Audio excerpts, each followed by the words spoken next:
IBPS ने PO और clerk के करीब 10,000 पदों पर जो भर्ती है ना वो निकाल दिया है और उसके लिए एप्लीकेशन का प्रोसेस शुरू भी कर दिया है। अगर आपको बैंकिंग सेक्टर में नौकरी करनी है और इस भर्ती का हिस्सा बनना है तो फटाफट ऑफिशियल वेबसाइट यानी कि ibps.in यहाँ पर जाइए और जाकर अपने मनचाहे पोस्ट के लिए अप्लाई कर दीजिए। लेकिन आपको ये ध्यान रखना है कि 27 जून के बाद आप इस भर्ती का हिस्सा नहीं बन पाएंगे। हमने अपनी पिछली वीडियोस के जरिए आपको ये तो बता दिया कि फॉर्म कैसे भरना है, कहाँ पर भरना है, उसका तरीका क्या है। अब चलिए आपको फटाफट से ना एक बार एलिजिबिलिटी क्राइटेरिया दोनों का कंबाइन और जो सैलरी है ना वो बता देते हैं, क्योंकि इतनी बड़ी भर्ती है, लाखों छात्र, लाखों कैंडिडेट इसके लिए अप्लाई करते हैं, तो जाहिर सी बात है जो सैलरी है वो भी तो बहुत अमेजिंग होगी ना। तो चलिए सबसे पहले बात करते हैं कि एलिजिबिलिटी क्या है, उसके बाद हम बात करेंगे सैलरी स्ट्रक्चर पर।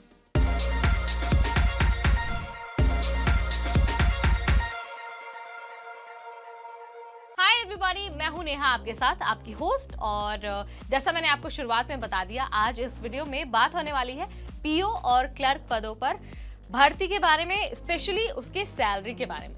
अगर हम मिनिमम क्वालिफिकेशन की बात करते हैं ना, एजुकेशनल क्वालिफिकेशन की, तो दोनों ही कैंडिडेट के लिए दोनों ही पदों पर आपके पास ग्रेजुएशन का सर्टिफिकेट होना जरूरी है।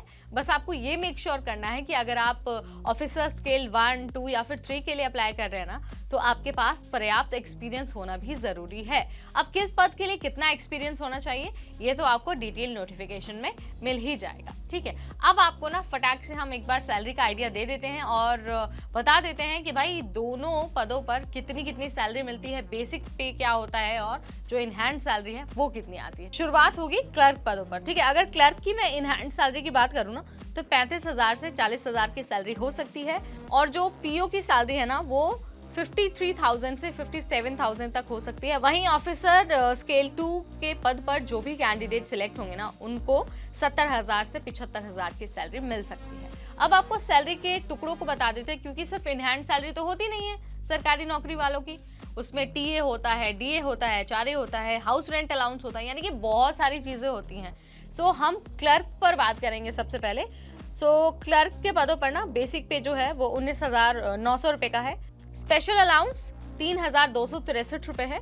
डीए अमाउंट है 8,000 से ज्यादा और एचआरए अमाउंट आपका है 2,000 से ज्यादा, 2,100 से ज्यादा है बेसिकली। एनपीएस जो है वो 2,800 से ज्यादा है और जो कैश है वो 1,250, यानी कि जो ग्रॉस सैलरी आती है ना कैंडिडेट की, क्लर्क वाले कैंडिडेट की, वो होती है 37,442।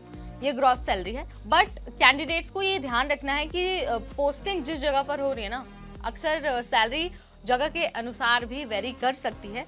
जो सेमी अर्बन एरियाज में काम करे उन कैंडिडेट को ज्यादा सैलरी मिल सकती है इन कंपैरिजन टू पर्सन और candidate working in a rural area.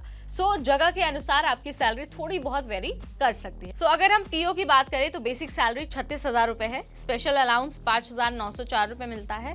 ये ग्रॉस सैलरी है पीओ की। अब मुझे लगता है कि आपको मोटा मोटी आइडिया मिल गया होगा कि कितनी सैलरी रहती है, उसका डिवीजन कैसे आपको करना है। याद रखना है जगह के अनुसार और bank to bank salaries vary कर सकती हैं, तो आपको टेंशन लेने की जरूरत नहीं है। आई होप अब आपको जानकारी हो गई होगी कि जो पीओ और क्लर्क हैं उनको कितनी सैलरी मिल सकती है। अगर तब भी आपको कोई डाउट लगता है या फिर कुछ और आपको जानना है ना, तो आप हमें कमेंट के जरिए बता सकते हैं। हम अगली बार फिर आएंगे एक नई वीडियो, नई जानकारी और नए अपडेट के साथ। तब तक मुझे यानी नेहा को दीजिए इजाजत। Keep watching NBT tech add.